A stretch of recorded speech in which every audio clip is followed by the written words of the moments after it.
Hello everyone and welcome back to the Forge Within podcast, where we have real people telling real stories about how mental health has shaped their lives, and hopefully together we can start changing the stigma around mental health.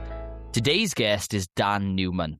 Now, Dan is the co-founder of Baldilocks, a UK social enterprise supporting people living with alopecia, hair loss, and the mental health impact that often follows. Now, for some people, it's seen as something you just get on with, but when you lose your hair, especially at a young age, you're not just losing something physical. You're losing identity, you're losing control, you're losing a version of yourself. After navigating his own experience of hair loss and emotional toll that came with it, he turned personal struggle into purpose through Baldilocks. He now creates spaces where men and women can speak openly about confidence, masculinity, shame, resilience, and rebuilding self-worth. Dan believes healing begins when we stop pretending we're fine and start telling the truth about what it is really like. So, Dan, thank you so much for being here. Thanks, Sam, for the opportunity. I appreciate it, mate. You're doing great work. So it's great to be alongside you in this space. So before we get into it, what I want to do is just give you the opportunity just to open the show, tell us a bit more about yourself, and then we can get into your story. Yeah, great. Okay, so on a more human level, I guess, as to who I am. So I'm Dan, as you say. I'm 44 years old, first-time founder, but come into this kind of social enterprise space with a fair amount of life experience in lots of different ways. So it feels like a new era, really, for me. But you know, as a man in my 40s, I am a dad to two teenage boys. And they're great lads. No two are the same, you know. And they've got great heads of hair, thank God. So that's positive. Mind you, as did I back then. So let's hope that alopecia is not completely genetic. And for my wife as well, Kath, 20 years married now in September this year. Friends for years beforehand. So clearly it wasn't love at first sight. You know, I eventually caved into her advances. And where Kath is a co-founder for Baldilocks, it totally makes sense in respects of her being alongside my journey right through my 20s when I was losing my hair, you know. So she's very well placed to be of service, like me, to those who are affected by visible differences through illness or disease, because she was alongside me, as I say, when I was going through my own journey of rediscovery, really, through that period. I love music. I love making music, listening to music, dabble on the piano, play a little bit of guitar, and I've recently started drums. So I don't do it to perform. My God, no one would want to ever listen to that. But I do it for me when I just need to express the emotions I can't find words for. So I think music for me from a very young age was a great outlet. And yeah, and that's essentially my intro, I suppose. No, I love that. It's nice to hear that you've got that kind of network as well at home with the boys, and then you've also got your wife then who's alongside you as well. I know the importance of having that strong network, especially someone who understands where it started, because sometimes you come into the journey and people don't understand where you've come from, and then that can cause an awful lot of why is he doing it? What's your drive? There's no reason. Why do you want to keep pushing? Whereas obviously your wife has seen that, and then she can understand then the importance and how important this is to you.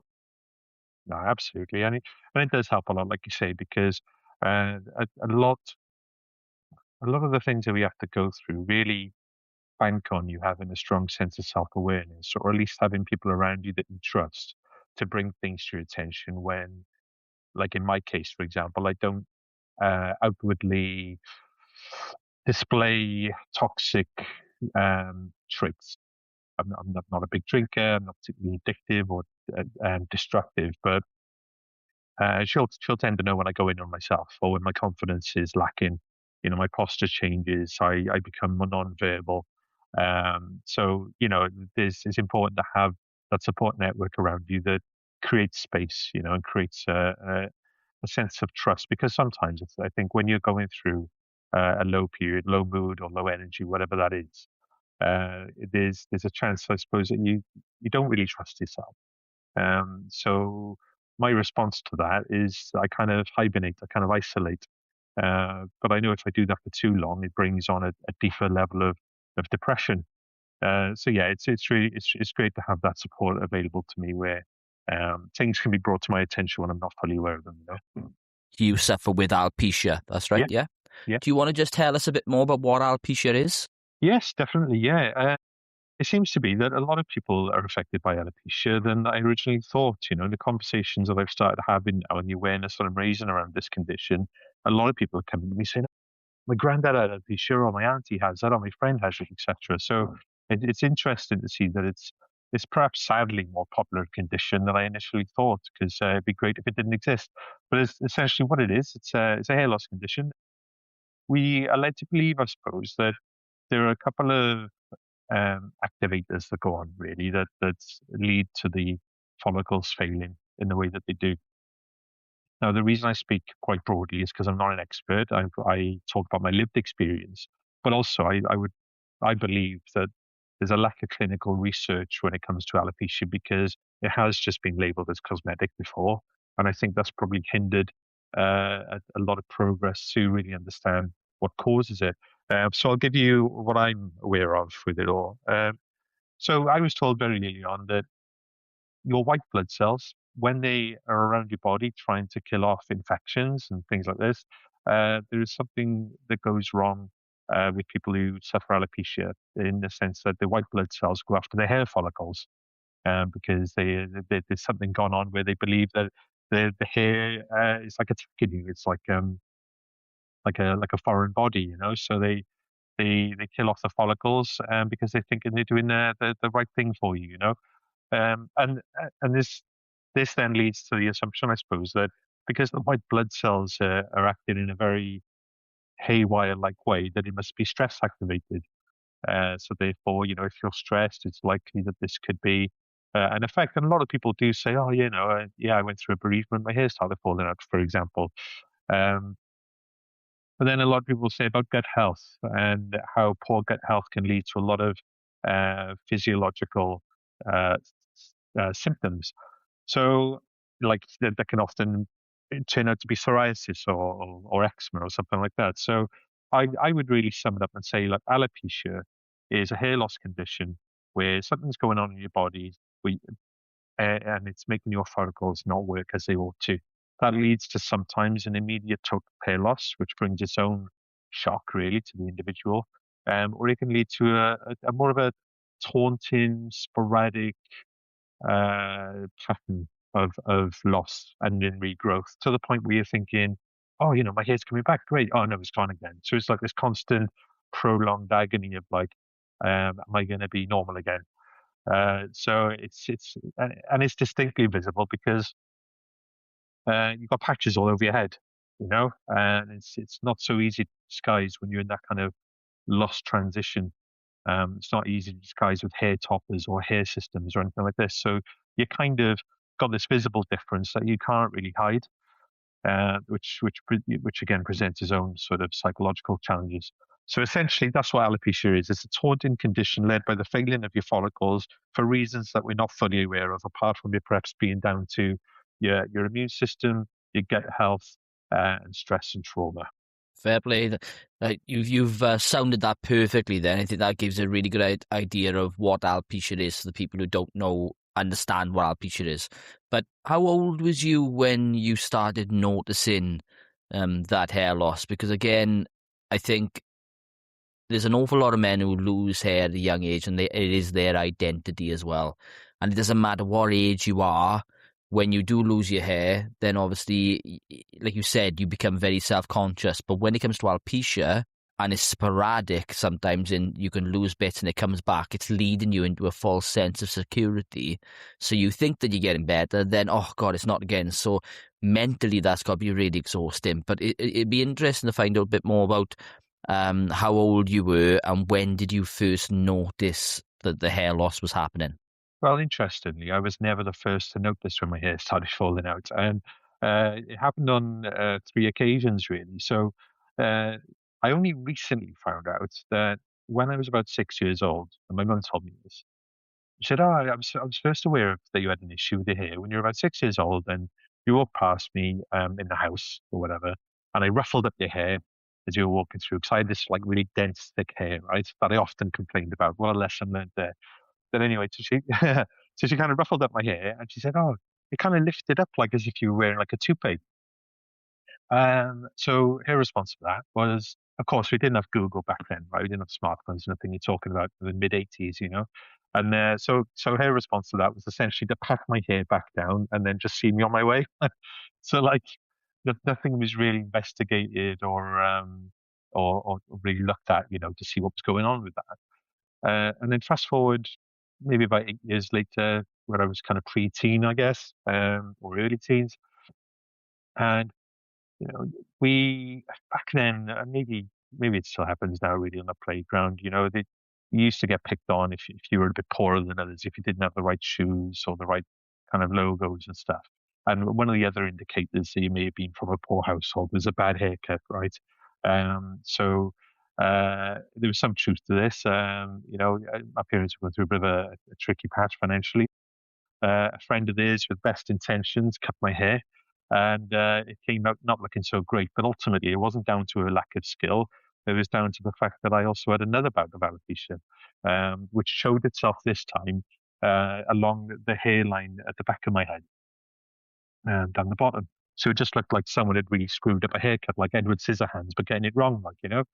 Uh, so nothing really came of that either. No kind of research, just like a slight acknowledgement. Oh well, it is what it is. Um, and then the third and final bout of alopecia I had then was activated, really, I believe, anyway, by an attack I experienced when I was about 18.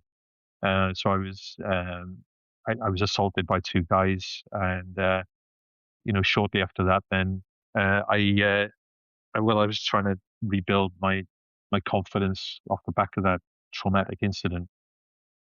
I was in the hairdressers in Caerphilly, the town where I grew up, and the hairdresser at the time basically said, "Oh, you got a hole in your head," and I was like, "What do you mean?" Like, I was totally thrown by what he said, so I was thinking it's something literal. Like, how is there a hole in my head? I don't get it. The only hole you want in your head, your eyes and your mouth, really, and your nostrils, isn't it? Like, you know. Um, so just really like thrown. He said, "Oh no, you got a hole in your head." So he like actually pressed the back of my head, where there was a patch under my crown. And he says, "Oh, it's like the size of a 10 pence coin. Um, we might want to see a doctor about that." So this was like, say, 6 months after I was attacked that I developed my first uh, patch of this bout of alopecia. And that was when I was 18. I'm 44 now. Right through my 20s, it was patchy all over. I eventually got to a stage in my late 20s where I felt like, well, okay, it is what it is. Let's just surrender to this. So I started shaving it down. And now I'm in my early 40s. You barely notice really that I've got alopecia. It just looks like just a bald head. But what you don't see beyond my glasses, I suppose, is the fact that I don't have any eyebrows or eyelashes. So it affects me, you know, all over. So yeah, so most of my life I haven't had hair, but I think what we shouldn't do really is diminish the effect that it has on your sense of self, your sense of identity, because it can affect your confidence, whether it's male pattern baldness or alopecia. Because uh, you know, we maybe as a society, in the way that we see masculinity, for example, it seems important to have hair, uh, and but I would say though, with alopecia, you know, you don't really see it coming. Some people experience clumps of hair loss in the shower or on their pillow. I didn't really experience that, apart from what I just told you there. But I suppose the male pattern baldness, there is a chance that, like, you know, you might look at your dad, your uncle, your granddad, and think, "Oh, bloody hell, they lost their hair in their 20s. It looks like I'm going that way." So you do get some kind of advance notice, I suppose, of potentially facing that. But it's, yeah, with alopecia, it's particularly taunting, like I say, because it can often be aligned with a traumatic episode. Not always, and you just don't know how to respond to it in the instant, really. You know, so that's kind of my life experience of alopecia so far. Yeah, no, and it's interesting because before I went to Thailand when I was 18, me and the boys were messing about. We had a leaving party before I went, and the boys went and cut my hair for a laugh, and they shaved it right down. And I already had a really high receding hairline, and I've got a very large head. So that makes even things that stands out. So since I was about 18 years of age, then I've never had hair. I've always shaved it back. Okay. But what's interesting me is that I wear hats a lot. So I've got so many hats. Even the wife said to me last week, she said, "Why have you got so many hats for?" And I'm just like, well, it's the only fashion statement I can have. Do you know what I mean? When I got on my head, that's what I wear. But I think that's a self-confidence thing as well. Do you know what I mean? And I don't suffer with alopecia, but being bald and not having hair, I still feel conscious of when I go out, people make sly remarks, upside down head, because I can grow a beard, no problem at all. Yeah. But I can't grow hair on my head. So that has an impact on identity as well. But if we go one step further from what you're experiencing, where you have no hair at all, no eyebrows and no eyelashes, it's not just obviously the physically then in regards of, do you struggle with, because your eyelashes keep out dust and everything, do you struggle with your eyes a lot then with that as well? I do, yeah. I get dry eyes a lot. Probably not helped with the fact that I'm always on my laptop doing my work pretty much, and so I get gritty eyes, dry eyes. My eyes are sensitive to light more than they would be. Yeah, if it's a hot day or I'm working out, which is rare nowadays. Just expecting someone to laugh in the background there. Uh, it's just a chance that without eyebrows, when you're sweating, the eyebrows, although subtle for many people, they have a way of diverting sweat away from your eyes. So I've had experiences when I used to run a lot back a few years ago. Yeah, it was always just like getting into my eyes, stinging my eyes, and having my glasses slipped down my nose a lot and stuff like this. So it's surprising really, and no kind of nose hair as well means that. And people might love that, cosmetically, it's great not to have any nose hair, but biologically, I suppose, if your immune system is compromised because alopecia, it kind of has an effect on that, then the last thing you need, I suppose, are other means of defense is not being present. So, like the fact that you might not have a nose here means that you're probably more prone to like dust and other issues getting into your airways that then can cause ENT problems, So it's kind of subtle. It's not something I was aware of straight away, but now I've become a bit more educated and more self-aware. Those are certain areas that mean that alopecia does have a greater effect than just around identity and how you look. When you were 18 years of age and you went through that period, well, not period, of that incident where you got attacked and stuff like that, and then you lost your hair then after as well. What was your emotional reaction to actually knowing that the alopecia was a lot more prominent and then you started losing your hair? How did that make you feel emotionally? Well, there were times where I've had to do a lot of I've wanted to do a lot of work on myself since I was attacked. And the first thing I did, I think, was going to receiving some counselling, really. So it made me very aware of how the attack affected me psychologically, right from the word go, which I was very grateful for to have that support around me.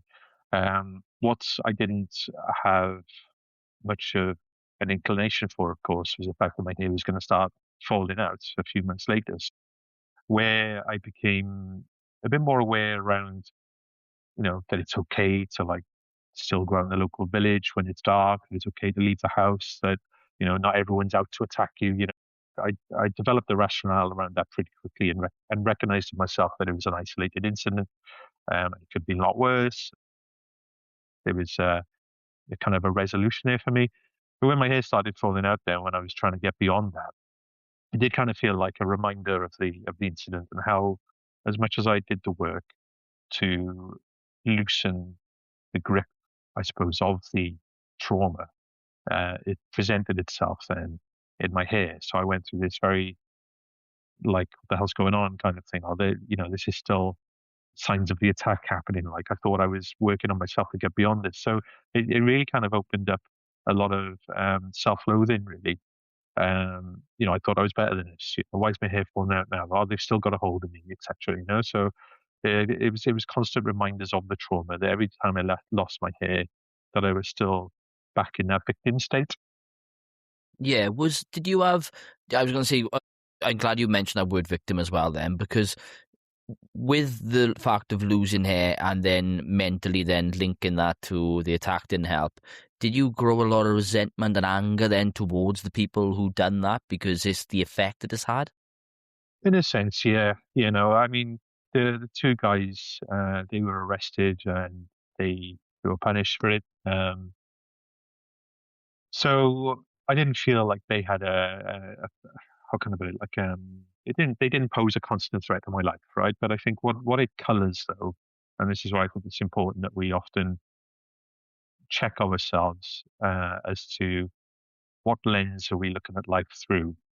I became quite paranoid, I suppose. That not so much that I'd be attacked again, but like their the violating actions really that led to that physical assault started to become, in my mind, um, more present in the looks that I thought people were giving me, or the words that I thought that they were saying, or the apprehensions of people that have, just the subtleties of negative, probably unintended negative behavior would make me feel like, well, you're just like them, you know, and that would, in some regards, color my view on when people were actually just genuinely curious, or were actually decent people who aren't there to take the mickey or make you feel bad about yourself. So I think the legacy of that trauma is very much how it affected the way I perceived myself and others. Yeah, that's really interesting because last week on our episode with Chloe last week we talked about like normality as well, about trying to fit in and then worrying about other people's perceptions of what we see ourselves. Like again, everyone knows that we're on a mental health podcast, and I suffer mental health, and so have you, Bud, and we get at that later on as well. But you can't see mental health. So it's not one of the things visually people, and it can be very annoying sometimes because people say to me, "Oh, there's nothing wrong with you." I'm like, "Yeah, but just because you can't see it doesn't mean that it's not there."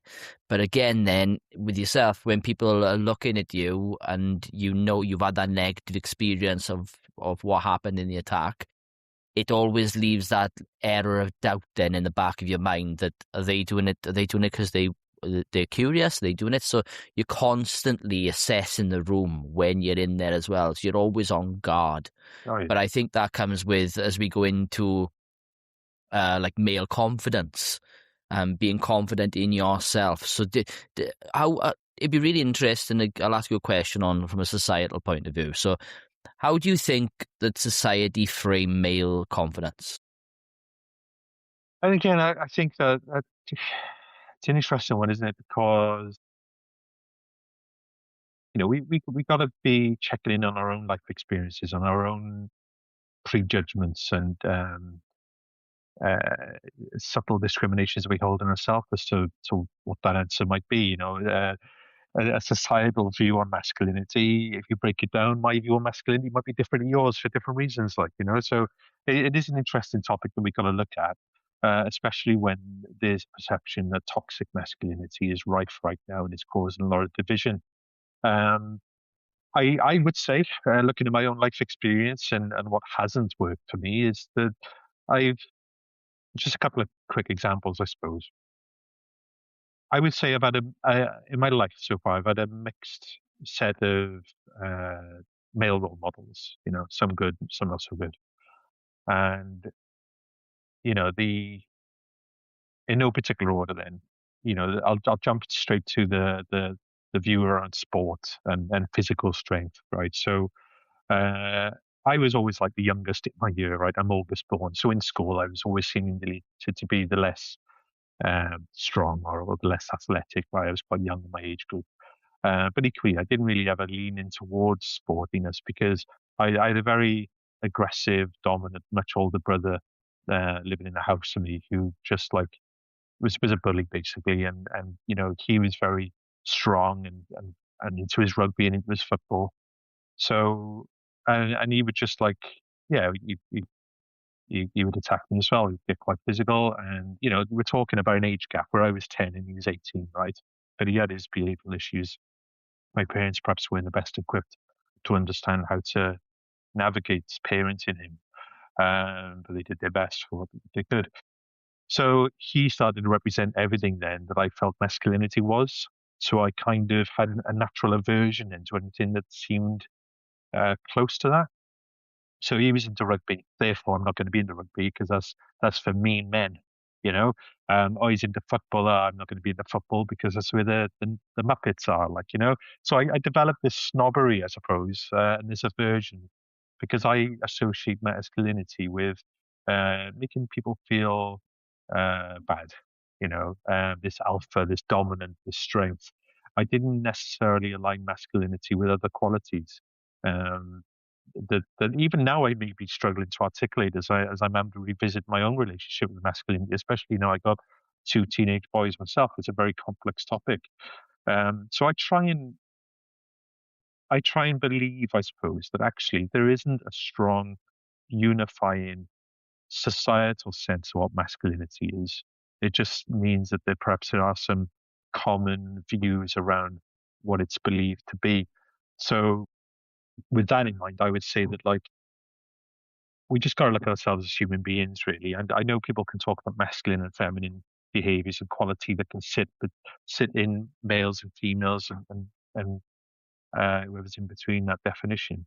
So I just say, like, you know, let's just look at the human behavior, the human characteristics, because when we try and polarize too much, naturally, then you're going to bring through things that encourage division.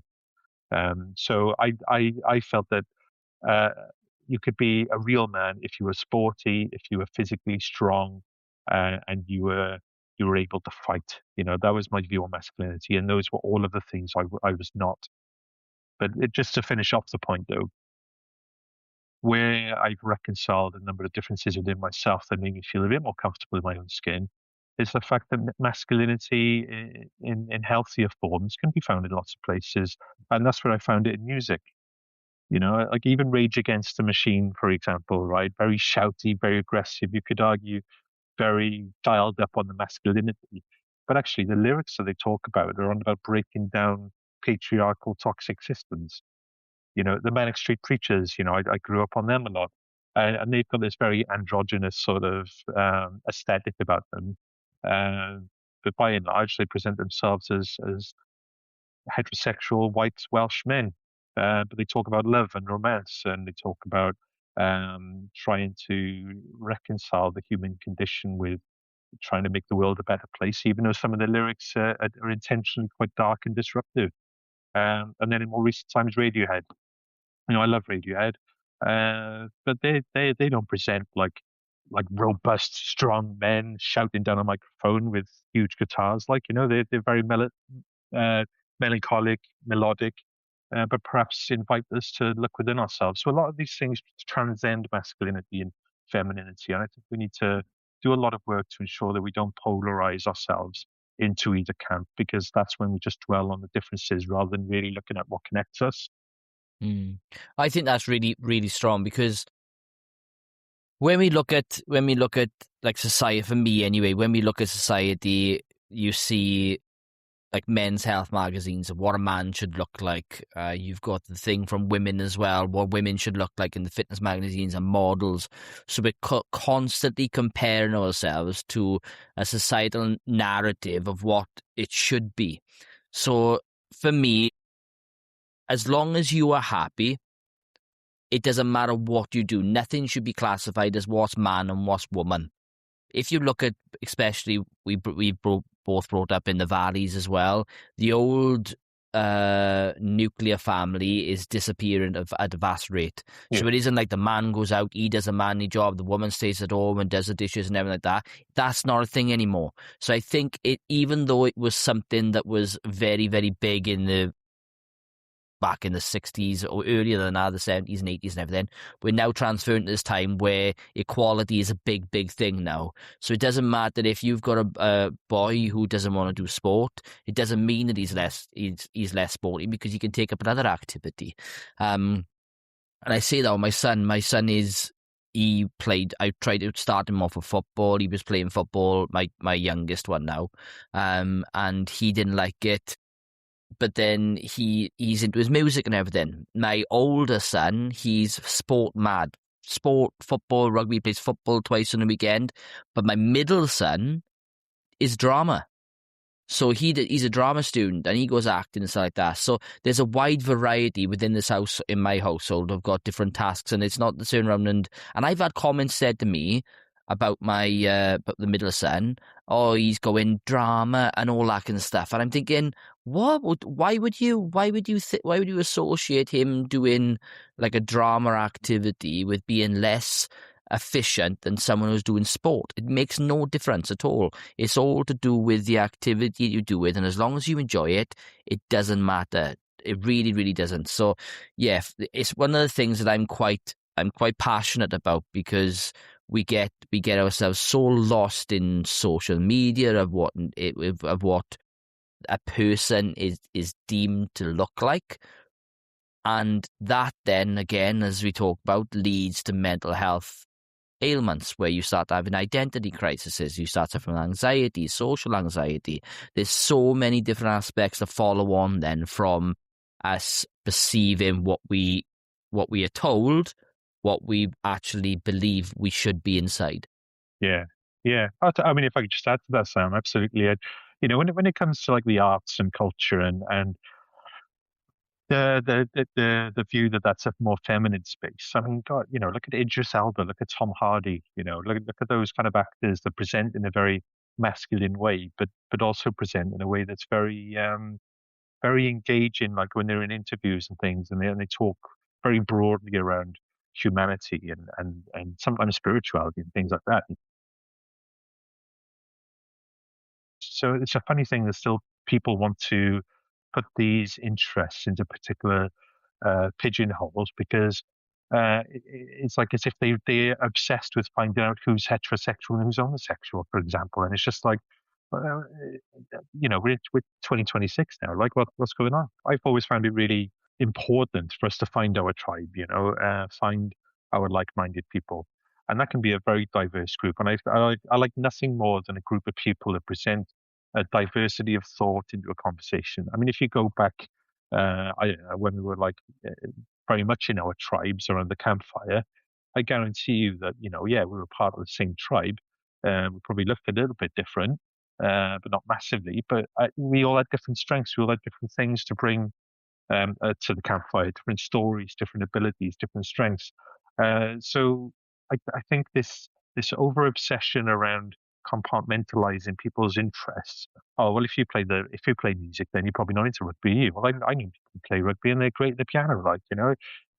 People are a wonderful mix of all sorts of stuff, and I love bringing people together who actually create time and space for our fellow human being before activities, interests, and hobbies. So we have conversations side by side and explore our understanding of the life that we live in and how we can be of better service to our fellow humans and to ourselves.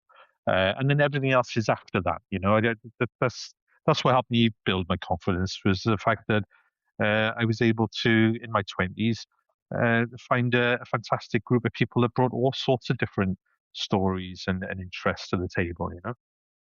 Yeah, definitely. And I think when I talk about mental health to people, they normally go and say, "Oh, what childhood trauma did you have? What have you experienced?" I talk about PTSD, and then they say that you went to work, were you in the forces and stuff? And I was like, "Well, no, I haven't." But I think when we talk about mental health in trauma terms, it's a big part of it, but what we don't talk about is identity erosion is also trauma too.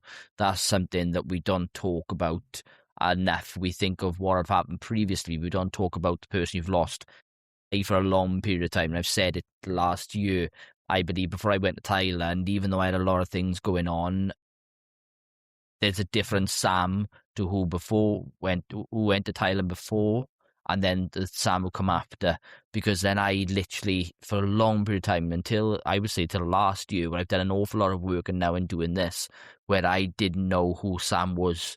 I didn't understand who I was inside, very, very negative about myself. But I think doing a lot of work the last year, speaking to a lot of people, doing the book, doing the podcast, you start realizing that person's always been there.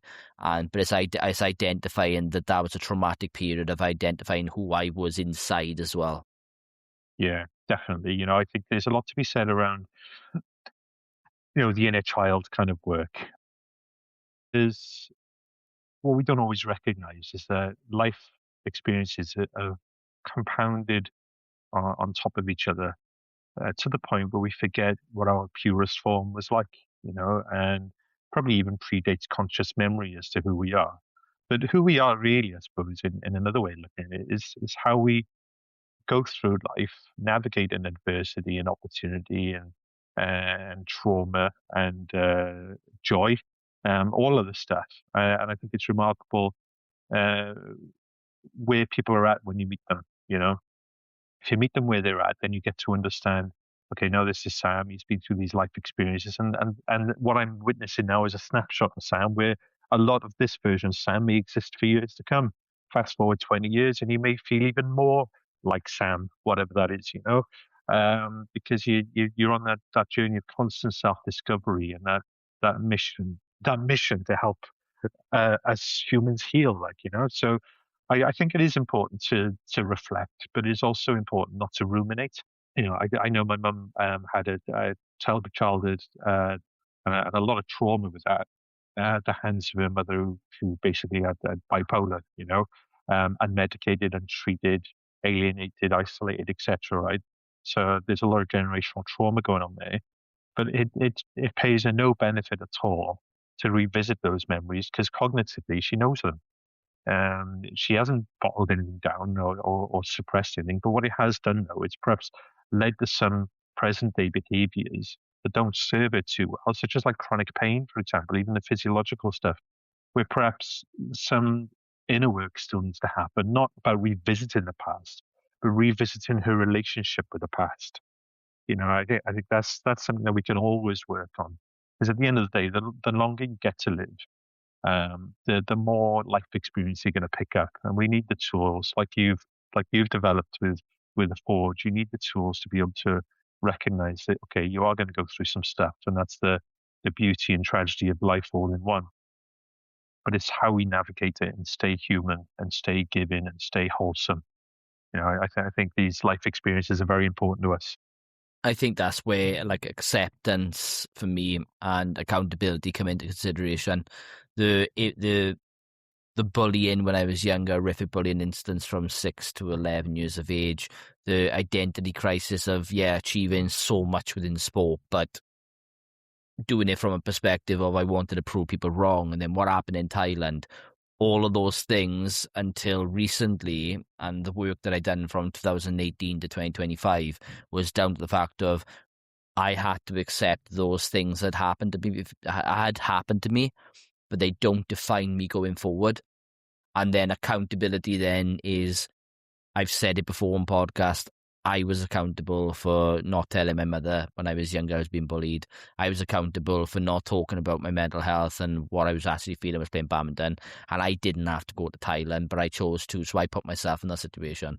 So once you start looking at those kind of factors, then you're then able then to get a really good understanding of it doesn't define me. I can now move forward, but as long as I stay in this present moment, then we can just work with that. So I really do. When as you articulated that, then it really does make me think in regards of the acceptance and accountability of your past when we talk about trauma is very, very. It's an important key strategy that we need to use, and then talking as well, like we're talking about it today. The more we talk about it, the more we understand it, the more we accept it. If we don't talk about it, then you're running away from it. You've put it in a box and locked it at the back of your mind. And unfortunately, what happens during traumatic experiences, or when your identity or with a mask just it falls off, I've said before, the mask has no volume, and sometimes it'll just leave and then you're left bare. So you need to be able to be prepared and comfortable with yourself, but then it comes down to self-worth then. So I'm currently in a situation where I'm very comfortable in myself. I know who I am, what I'm doing. I've had people even say to me what I'm doing at the moment. They say, why do you want to go and tell everyone your story for? Why are you sharing your story? Are you looking for personal gratification? No. It's all about me healing as a person first and foremost, and then secondly giving other people the platforms to come and talk openly and share what I'm doing. That's all it is. But from a mental health impact then, in regards of the self-worth, the masculinity, and the alopecia as well, how did it affect your self-worth? So yeah, I mean, I was a very introverted teenager. I'll start there, I suppose. And I believe the part of that was down to the treatment I had from my brother when I was preteen. So I was very, um, I don't know, I carried this weight, I suppose, with me for a long time. And even when I was like 8 years old, I was on the phone, I was always given the phone, when my mentally ill nan would call, um, because she was essentially estranged from the family. So if anyone else answered the phone, they'd be like, "Oh, you speak to her." And so from the age of 8 years old, then I'm like listening to my nan on like, making a call from the corridors of Whitchurch Mental Hospital, where she was sectioned. So I was very much introduced to, having to people please very early on, either to either to like avoid my brother's attention for a day, where I can feel perhaps invisible, but comfortably so, because that means I'm not going to be humiliated that day. I'm not going to be hurt. So then taking a call off my nan in the evening, where it's like, oh, she's telling me like, she wants to not live anymore, and I'm 8 years old, trying to understand that. So by the time I became a teenager, I found myself hypersensitive, I suppose, to a lot of, people's emotions and live life experiences and challenges, where I either became, an overactive people pleaser, or I just retreated because I couldn't cope with it. So I had very going into my adulthood. Then I had very very little sense of self worth anyway, before Mm, alopecia struck. So when alopecia struck me, then, going to the hairdressers was the only time I would come out from under my rock, I suppose, and get my hair done, so I felt better about myself. To then have that place, that sacred space, violated by alopecia, hair loss, and the trauma that preceded that was quite devastating for me. Really, it was the only place where I feel I could comfortably be seen and cared for, and not be burdened with the emotional, trauma that others would bring. So when that was disrupted, I would often fall back into my music, but I would be very insular and introverted about that. So self worth for me, I think, from a very young age, I didn't have, within me. And it's curious because there was a lot of love around, from my parents in some ways, and grandparents and my uncles. Whether I was born with a predisposition to be a certain way, perhaps I was. But when alopecia hit, then it just kind of like, I don't know, in a very strange way. But it was like the cherry on the cake. So therefore, my lowest, then there is only one direction to go in for me. I was never, suicidal. There were moments where I thought, what's the point? What's the point of me living? I don't really know my place. I'm constantly feeling a particular way. But then, as I said, to find music that would speak of similar things actually brought some kind of comfort, rather than bringing me down even lower, because it made me feel less alone.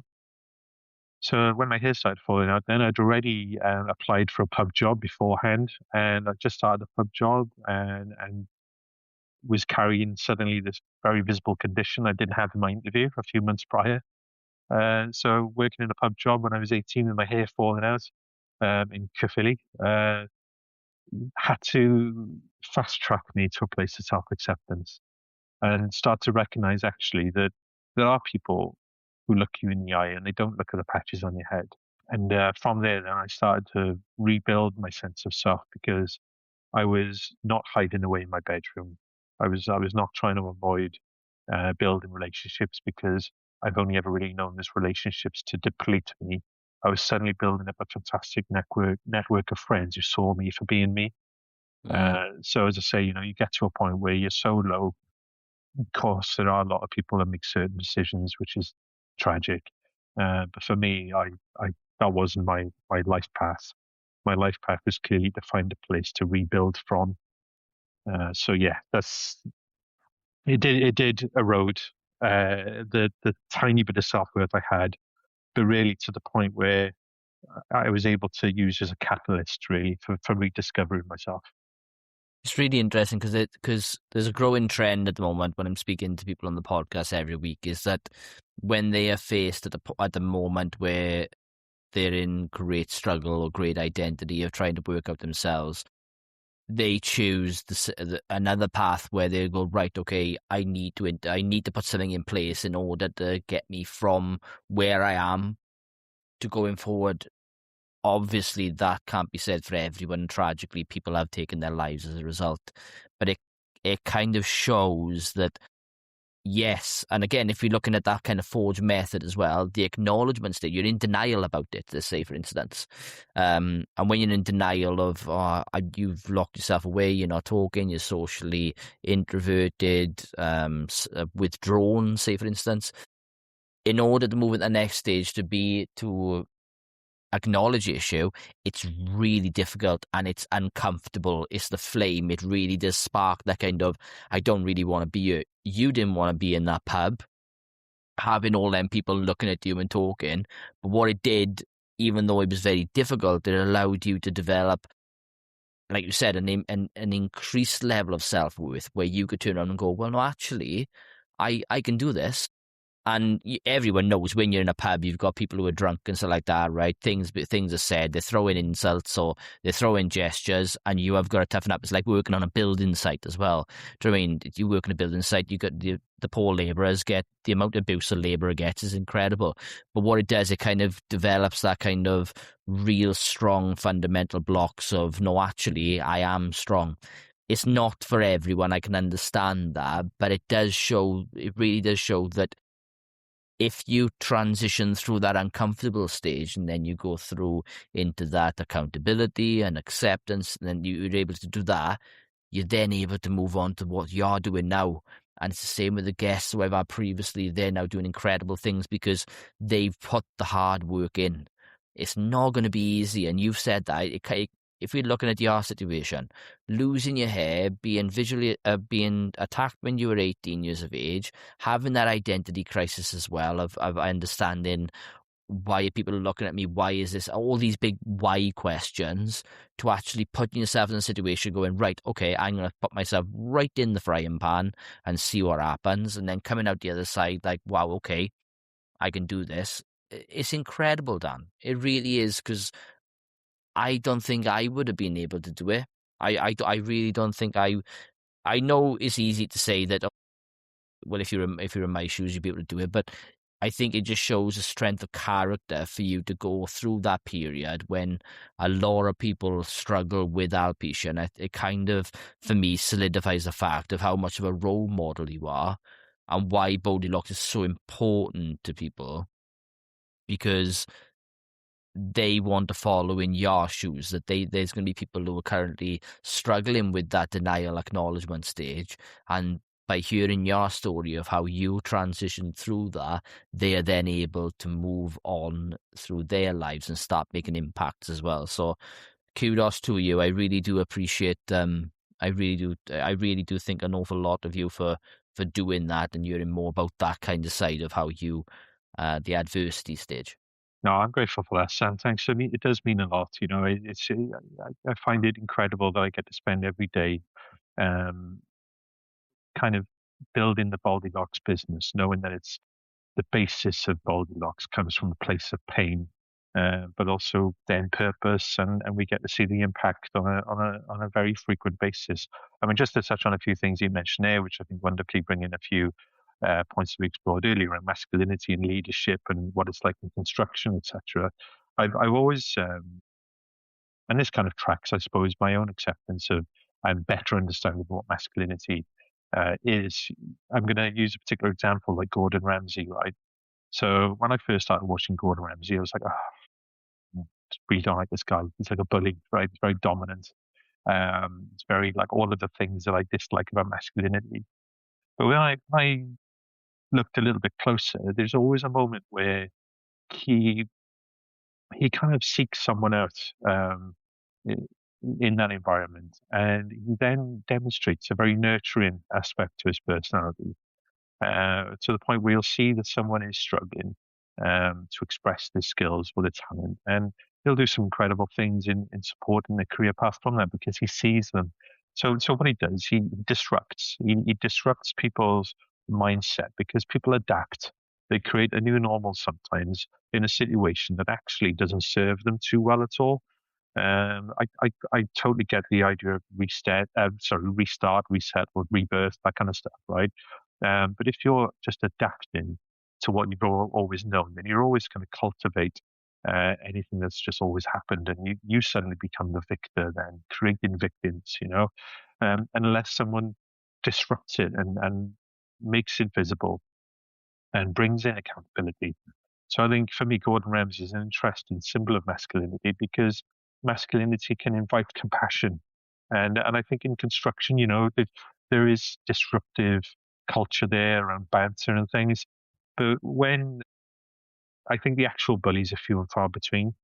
I think there's a nuance though. I think if you can combine that kind of disruptive banter to try and break someone through to a different confidence level within themselves, that they can build resilience and take themselves more lightly about stuff, then actually you get to see a door open through proper coaching, compassion, inclusivity. So there are nuances to these things that make this human experience a wonderfully fascinating uh, topic. It really does. But when it comes to, I suppose, the perceived self-indulgence of talking about your story, I don't know if it's a British cultural thing. Oh, we don't talk about ourselves, stiff upper lip, and all that kind of stuff. The way that you and I talk about our stories doesn't necessarily, how can I put it? Our live during our experience that have built up to the stories that we share, we were having to go through a lot of pain and anguish and uncertainty and things that we couldn't figure out, but we had to live it.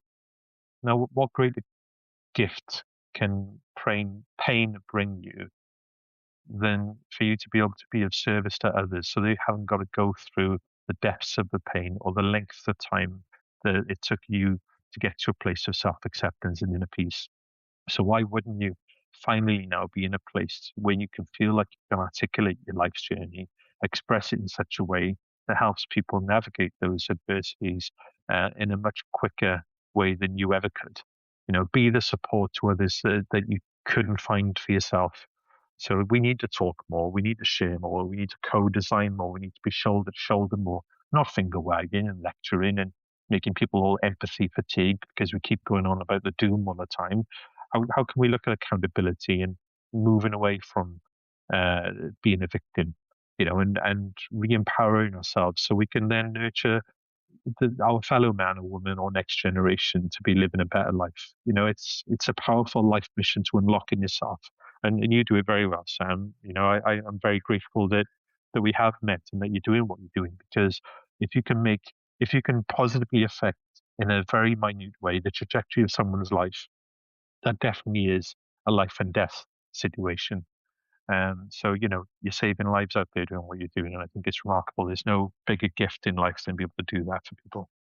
No, I think I really appreciate that because I think that's one of the things that I struggled with when I first started was that kind of identity crisis of trying to understand, I know, like a bit of an imposter syndrome. Why would anyone want to hear my story? What would people gain from my story? And it's not until I've actually started speaking to people that they've then discovered that actually I've been there. I can understand that. And that's why this podcast for me is like the Forge method in the book is so important, but this podcast is starting to develop in something I'm extremely passionate about because the amount of messages I have back from people saying that not only are you impacting that person who's coming on to talk, we got people who've never spoken on podcasts before, don't talk about their mental health, but the impact that's had not just on them, but them as a family unit. they're coming back as better people, they're coming back as better individuals. You look at the Forge method and how people now are looking at themselves within the method of understanding simple words, and they don't have to go wait on like 18 months waiting list to go and see psychotherapists and counselors and everything. Yes, it's an incredible thing when you're able to articulate, like you said, your life experience to help people. And when we do this, you only ever do it to help one person. And that's all I do. Whoever listens to it, it doesn't matter if it's one, it doesn't matter if it's 1,000. You just use your life experience and what you have learned to help other people. Because when you look at all these big textbooks, psychology textbooks and stuff, they are all based off people like me and you. Uh-huh. That's all it Yeah. is. Uh-huh. And the difference is between then and now is that there were people who could speak about it from an educational point of view, to put into data, to share with people. But now we're living in an age where lived experience is big, where these people who those books are actually written about were able to come forward and talk about it. And it's causing this kind of shift now where people are getting more experience and more educational learning and needs from people like me and yourself and other people who are talking about the mental health, because we've been there, we understand it, and we're able to be sometimes, especially me, too brutally honest in what happens and how to talk about it. But people will look at that and be able to go, I can trust that person because they've been there and they've done it. And I'm not saying that psychotherapists and counselors and stuff don't do that, because they do. I spoke with someone in the week and they said that they are all struggling as well. They're all going through the same process. They're human. They're in that industry because they have been there. But I think there's a big push at the moment, again, in that reliance of listening to people who have actually been there, experienced it, been in through horrendous trauma or identity or self-worth or anything, and then able to speak about it. Yeah, I think that's a big thing for me as well, why I do the podcast, why I do the books and stuff. And it'll never get to the point where I go, oh, it's a bit too much for me, I don't want to be doing this anymore, because every day I get to do this, I'm healing myself as well. Yeah, yeah, definitely. I can relate to that. I think a lot of the talks I've given since I started Baldilocks has had me very emotional in the moment doing these talks, and I managed to keep it on track, thankfully. But it's a very authentic experience of expressing your pain, but also the journey through to a place of healing. And it's difficult to broaden out the vocabulary, to not use a lot of buzzwords that seem to be flying around at the moment in the well-being space. But at the end of the day, I don't think you'll ever get well-being saturation, because a lot of our fellow human beings need a lot of different kinds of support, some clinical, some not so formal, some through speaking and some through doing. Uh, yeah, you teach it once. Sorry, what's the phrase? You teach it once, you learn it twice. That's something I picked up a long time ago. So when I get to do talks to young adults around purpose and direction and self-esteem, it's kind of I'm also speaking to my younger self, that perhaps I wasn't the most caring for. So it definitely does create that kind of 360, not just positive energy, but very much a reconciliation between you and your past selves that need to always come into alignment. Because we do carry a lot of great stuff from the past, but a lot of issues too that we need to be aware of.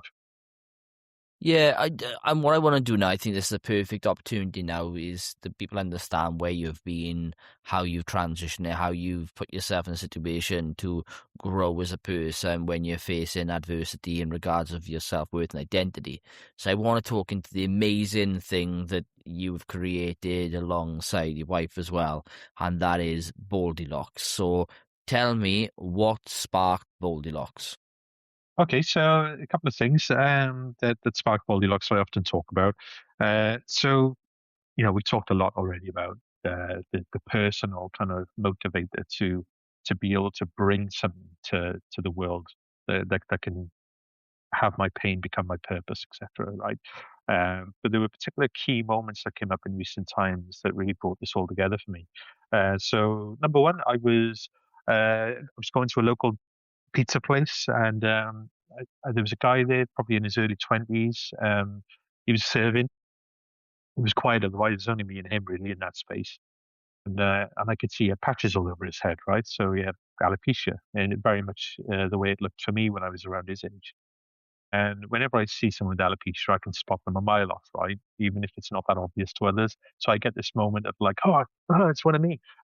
But like I keep that inside. I hope anyway. I don't think it comes out.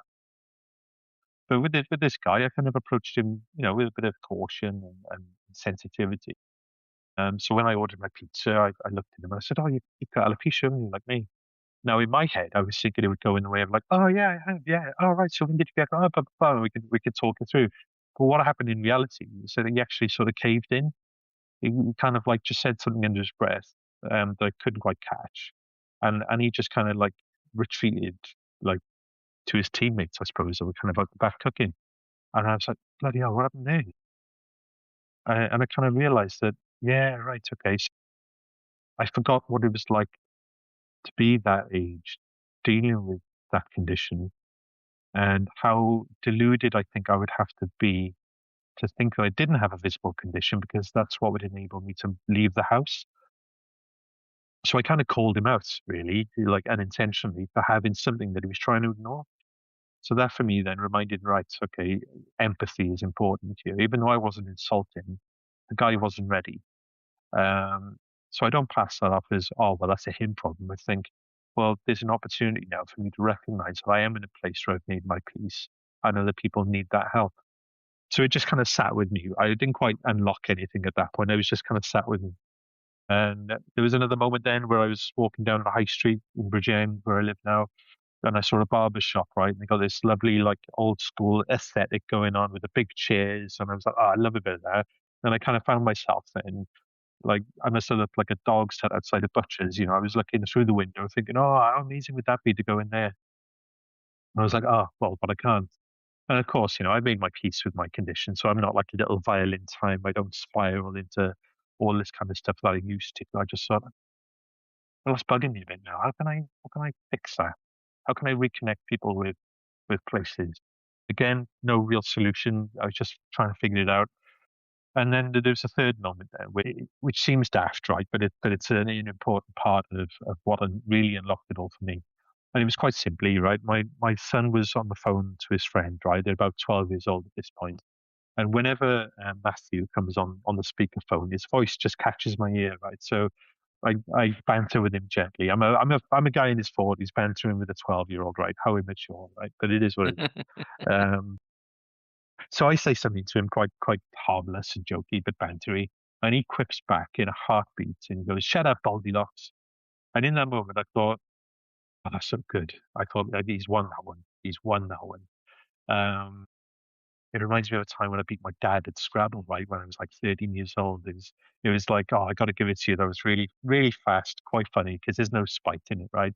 So he won that one. So I thought, well, I'm always quite entrepreneurial minded. I always like to try and think of ideas. Most of them are not worth talking about. Let's just put them in the bin.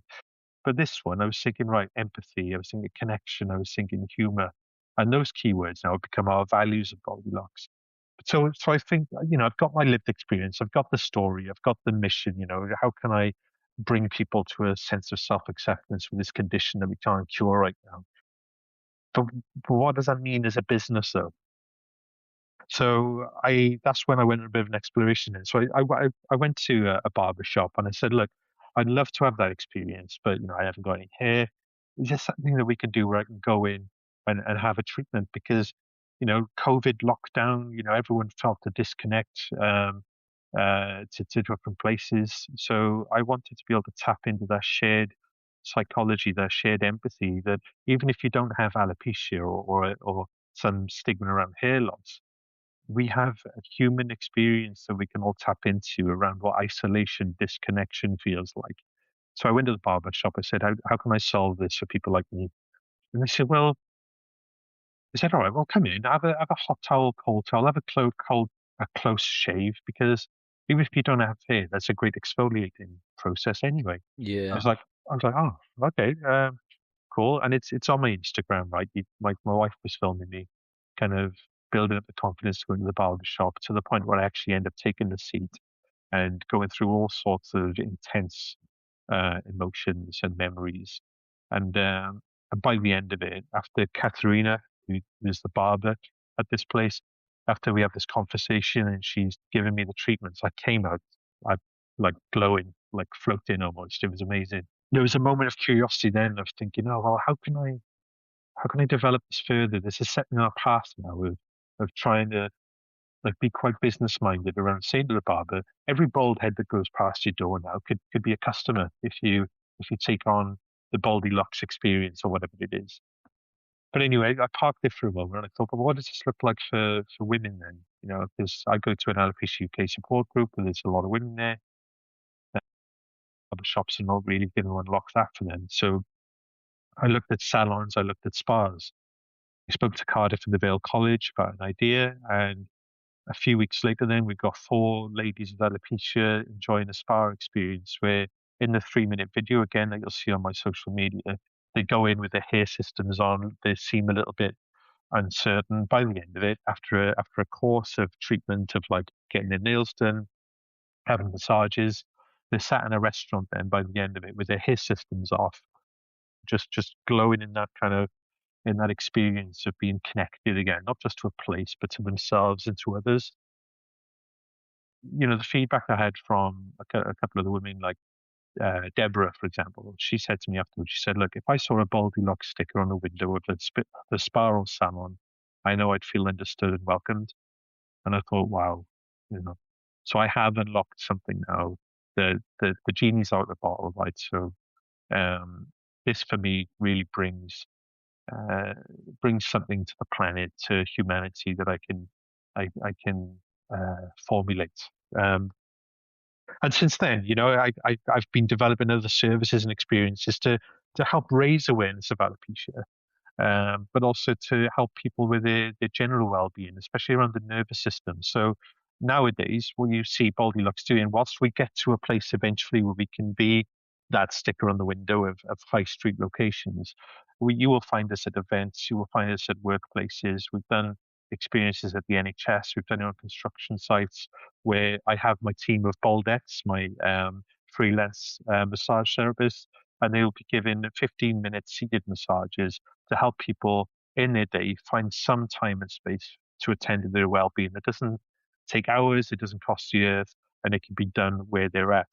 And we've had some great feedback from, you know, physiotherapists, occupational therapists, nurses who are like, oh, you know, your Baldettes are fantastic. They know how to speak to you, they know how to treat you, and this concept that you could just be in my canteen when I'm back to back seeing patients. I mean, there's nothing more rewarding than trying to give care to people who are constantly giving care to others. So Baldilocks as an enterprise is constantly expanding its offerings of service and products. And we're now at a place where we're actually presenting the concept called the Dome Zone. So with the name Baldilocks perhaps it might um, be confusing for some, like how can Baldilocks do something for me when I'm not got a bald head? Well, the Dome Zone is a place that we create that you step into to make sure you get the treatment you deserve, to calm the nervous system, and to perhaps unlock awareness for you to be able to tap into other well-being experiences that we can connect you to through our network of Baldettes who have their own businesses on the side.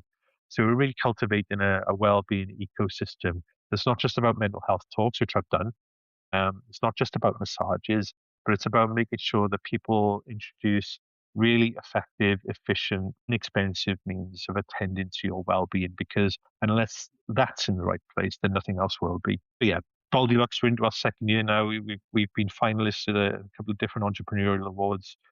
And as I say, you know, working with social value managers in construction, we're doing a lot of wonderful stuff. But ultimately, 50% of our profits go to Alopecia UK. And that charity is doing great things that I can't step into right now, supporting clinical research, you know, and running different kinds of events.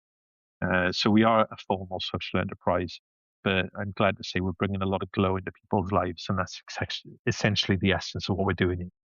Honest, listening to everything you just said, I had a massive smile on my face because being able to give someone that experience of, how can I say it, just pure heightened sensitivity of joy and happiness.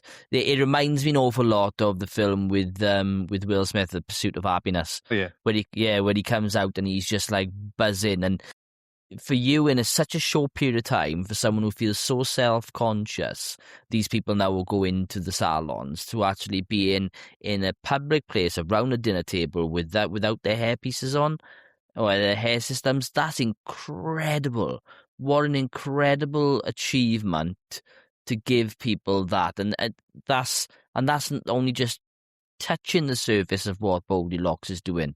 It's an incredible, incredible achievement. And I think what it does beautifully is that it highlights the importance of a safe space. And I think safe spaces are so, so important, whether that's online forums, whether that's your mental health social groups or walking groups, anywhere where you don't feel judged. And the joy of it is, as well, is when people are in there and they're all like-minded and they understand. Because you look at some groups, say for instance, a lot of the groups that I've seen, you go in there and there's always negative aspects to it. And if you're going into that identity scenario, people go into these groups because they have a low self identity. When they go in there, they feel that they're not understood, and that they just want to be loved, so they stay there from a negative point of view. But that's why what you're doing is beautiful, because you're allowing people that safe space where people understand. It's not full of people who will judge, who will do things. It's to allow people just to feel comfortable. And I think that's an incredible gift to give to people. I really do. I think that's an incredible gift. No, thank you. It's incredible to see as well. I love being at events when our bald heads are working their magic, and oftentimes it's important that I'm not there because I just kind of get in the way. But it's remarkable to see people. There'll be three different types of people, I suppose, really, that we come across. One will be like, "Oh yeah, I'm up for this," and "Oh yeah, I'll have a massage, great." There'll be those who are like, "I'm not so sure. I only have a massage when it's an intense sports massage, and like this kind of, especially on the construction sites that we've been at, there is a certain like, oh, not sure about this. And then there is something that you never see, right? And that is what it is. It's just not their thing or whatever. But I think that the fact that we invite a space for people to engage, I think it's really important that is created, because I know what it's like to feel withdrawn and disconnected, and I know how comfortable or falsely comfortable that can feel when you're bed rotting or sofa rotting, and until eventually you get sick of that state and then you come out of it. But I think like home is for rest, home is for rest, whereas out in the world, that's for growth, and I think when you balance the two nicely, that's when you kind of create this sense of reconciliation within yourself, that inner peace that I often talk about. So yeah, like wherever people congregate, whether it be, I don't know, I'm not a religious person, but I respect that the church is a hub for many. A pub can be a rugby clubhouse, uh, a spa or a salon is also those kind of spaces.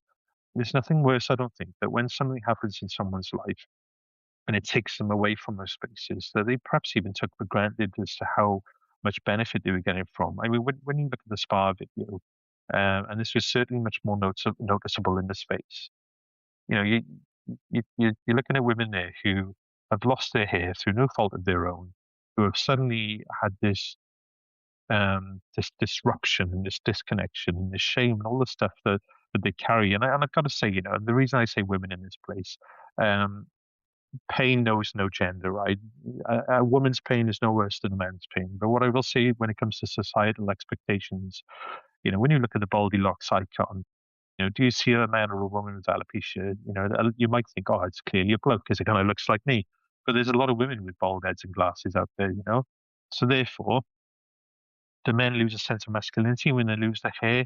Do women lose a sense of femininity when they lose their hair? And I would say the latter is probably more prominent. But what I got to see in the spa experience was the practitioners who were there, who've also come up become our Baldettes, because I was really struck by their caring and candid way of making sure that that person felt no different just because they've got a condition that some people don't have. When you saw a moment where they're having their bald scalps touched for the first time, where the top of their own head has been a huge stigma for them that they've got to cover with hats or wigs, and they don't want to. If you look at it, God forbid anyone touches it. For the practitioners there who are now, like I say, the baldettes, just get straight on it. It's like it was almost kind of like I observed a sort of a moment of uncertainty with the women who suffer from alopecia, but then an instant relaxation and acceptance. That shift that I got to observe was so profound that to a point, and you mentioned imposter syndrome earlier, I'll just touch on something quick. The first kind of public talk I did about Baldilocks, this is imposter syndrome ramped up, right? It was an awards ceremony called the Female Boss Awards, and it was run by a brilliant woman called Angie Munro's, based in the Midlands. And she invited me to do a talk there because she liked what I was trying to share with salon owners around creating more inclusive spaces for those who feel disconnected.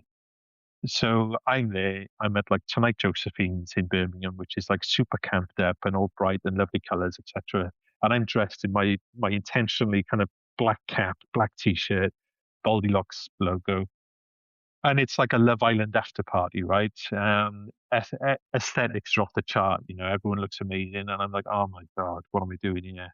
When I eventually got to my place where I was talking at the end of the whole ceremony, and the feedback I had really when I was talking about my experience at the salon, the spa experience that we run, um, there was just silence. I was told by the host that whilst I was in my own head, in my own flow, sharing what I was sharing, it was said like other speakers came in before you. People are chatting amongst themselves, not really creating much space or respect for the people who were talking. But when you started talking about the topics you're really promoting, everyone just shut up when they were listening.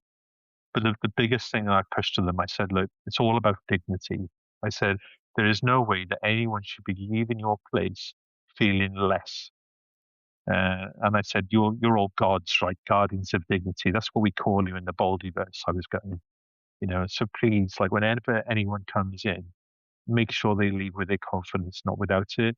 And I said, I'd love nothing more for you guys to have a Baldilocks sticker on the window so people actually know that you are welcome of those who do feel uncomfortable going into those places where they could just have a coffee and a chat. And I had so many salon owners coming to me at the end, some in Scotland, some in England, just saying like, how do we make this happen? Very early on, there's been arms wide open for what Baldilocks can do to create more connections in communities and be enterprising at the same time. So it's a lot of fun. There's a lot of momentum, and I'm so grateful that people have adopted the brand in such a loving way. That was beautifully put, but I'm incredibly proud of you for doing what you're doing and what you've created for people. And it's really important to know that there are places out there and people out there who are making these changes and putting these things in place to allow people to feel again dignified. I think that's a really I didn't even think of that. The guardians of dignity, that they really are to a lot of people, and in your scenario they give people that feeling. And I'm just trying to, even when I go in, I don't normally have a shave often. I try to keep my beard, otherwise I got a double chin. Same. I know, and yeah, it's not the best look for me, so, and the wife don't like it either, so I gotta keep it between just long enough and quite too short. But yeah, I know that I can imagine that feeling must be incredible. I really do. And I think as we start looking now towards the back end of the podcast now, I really want to start looking at I tend to ask people every time they come on there about their reflection, basically, on their life and on what they've learned, and then how people can take that in. And for you, it's going to be really important because you've overcome so many things, and you've not only done that, you've built something that allows people, as I've said over and over, to feel dignified, to feel happy, to feel and embrace their inner selves as well, and feel beautiful on the outside, which is incredibly important. What I want to do is, I'll ask you just a few little questions, and then just let me know what you think. Then, what did rebuilding confidence actually look like to you?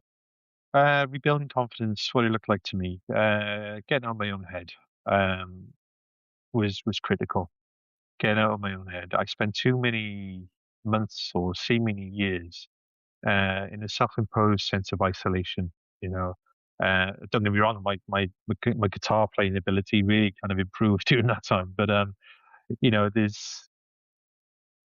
there is a need for us to be kind to ourselves, but also being self-aware enough to recognize, right, okay, am I resting or am I depressed? You know, am I resting or am I avoiding? And you've got to find a way to push yourself. You've got to find a way to make yourself uncomfortable because that's where the growth is. You know, and trust that people are out there who can become your greatest allies that you just haven't met yet. You know, I always say to people as well that, you know, do what you do for a purpose until you find your own purpose, because it is so important, I think, for us human beings to feel like we are of value. You know, not just to ourselves but our communities. And there's nothing like the demons of depression, for example, or other moments of adversity that come your way that does its best to take your sense of self worth, to take your value, to keep you in bed. Like, I'm not knocking people who are in pain and need to experience that pain, I suppose, because there is an ill to suppressing and avoiding. But there does come a point where it's like, okay, I was a victim in the attack, but really Baldilocks was born from a place when I stopped becoming a victim. So reflections around confidence rebuilding is very much about recognizing that you are of worth, you are of value, and anything that you choose to do is basically driven by a need to be connected to others. So be self-aware, be accountable, and open yourself up to love as well. You know, I know what it felt like to be so embroiled in self-hate for no real reason. You know, um, but it was as a consequence of being surrounded by influences that weren't particularly nurturing and always loving. But that doesn't mean I've got to imitate that. You know, I had no choice but to experience it, but I certainly had a choice to figure out how I could respond to it. But that only come really from some inner reflections, some comfort in music, but ultimately through friendships that I definitely wouldn't have made if I just stayed in my house all the time. You know, so yeah, you've got to find a way of making peace with yourself, getting out there, and remembering what it is to be human. Yeah, just to build off the back of that, then, is real strength pretending nothing bothers you, or being honest that it does? Oh, I mean, you know, there's a comfort in avoidance, but it bites you in the ass later. You know, it is painful. It is painful it is painful to reveal the truth that sits within you, um, because a lot of the truth that sits within you comes from memories of pain and trauma. And you know, people self-medicate with alcohol or other sorts of mediums. But really, all that does, it just keeps the pain there, and it may numb it temporarily.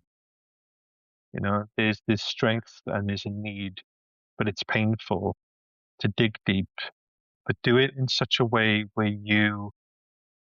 if you've got to descend down that well of self-discovery, stay tethered to someone you trust. And my trusted person is you know, my best friend and my wife. You know, who supported me to look within and to navigate the past, but in a way that still made me feel safe and connected. So it is painful. Don't do it alone, but definitely be aware. when you're choosing a more comfortable path of self-numbing, because at the end of the day, pain brings feeling, and feelings can bring joy and can bring healing, and ultimately you end up bettering yourself and other fellow humans. So yeah, that's how I'd answer that. Very well said. Really do. That was an excellent answer. If someone is listening to this now and they are suffering with alopecia or their appearance and they feel ashamed, what would your message be and what do they need to hear? You are going through something that is presenting itself as a visible difference, but we're all different. You know, the fact that people are able to see a visible difference suggests that you're actually being out there to be seen. You may you may believe that people are looking at you, but actually they're curious about you because you've been able to leave the house carrying a condition that would probably shake them to the core if they had to go through it. So I would say that present yourself in a way that people see you, but don't look at your condition. You know, stand tall, make eye contact, and visit your pain, but don't be overwhelmed by it. By and large, people are out there to support you, but they can't support you if you isolate yourself, if you don't connect with people. Be kind to yourself as well. You know, your experience is something you didn't ask for. You know, it's not necessarily your body attacking you. You haven't got to get wrapped up into this self-loathing.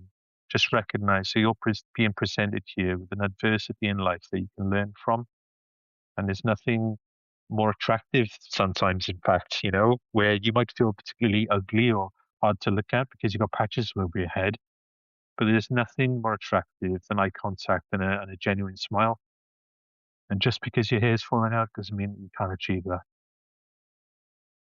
Dan, this episode has been a remarkable one because to see your strength and not only battling that adversity of where you've come from with losing your hair through alopecia, but it's the strength of character for you to use that as a catalyst to project yourself going forward to better those around you who have suffered from it.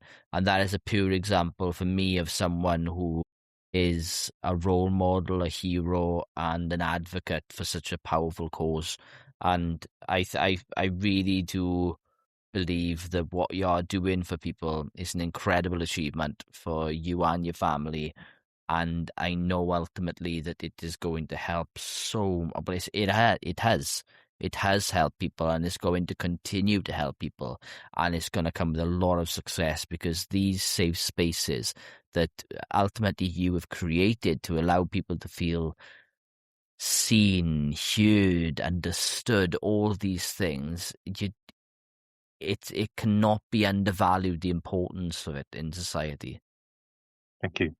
It really can't. And I think what this for me is what the Forge Within is all about. And it's not just the big dramatic stories of massive childhood trauma and everything. It's the quiet battles that shape our identity. And your story reminds myself and us that healing begins when we stop pretending we're fine and start telling the truth about what it's actually really like. Absolutely. And that's the message I've taken back from that. And I know if anyone's listening to this and the conversation has resonated with you, then just share it, listen to it, embrace it, take notes on it. If you want to follow the podcast, fab. If you want to write a review, fab. But most importantly, listen to Dan's words and what he's been through. And if you want more information as well, Dan's on LinkedIn. He's on other things as well. Do you want to talk more about, Dan, before we finish off, about how people can get in contact with you, or how they can, if they are suffering with alopecia and they want to visit Baldilocks places and safe spaces, can you just give us a bit more data understanding of where they can contact you? Absolutely. So you can find me on LinkedIn where I'm quite active there because I'm appealing to employers to bring us into their workspaces to provide wellness experiences for their people. So I'm quite active on LinkedIn. Name on LinkedIn is Dan Newman, but you should also be able to find me by typing in Danny Baldy. That should actually bring up my profile as well. If you're not on LinkedIn, you can look at my Instagram, which I will be giving more time and attention to shortly. And you can see some of the videos there that I talk about around the spa and the barbershop days. And that is at baldilocks.me. And we do have a website currently being built, but right now, at least you can put information in there if you need to connect. And again, the website there is www.baldilocks.me. And I'd welcome anyone to come forward who needs some support.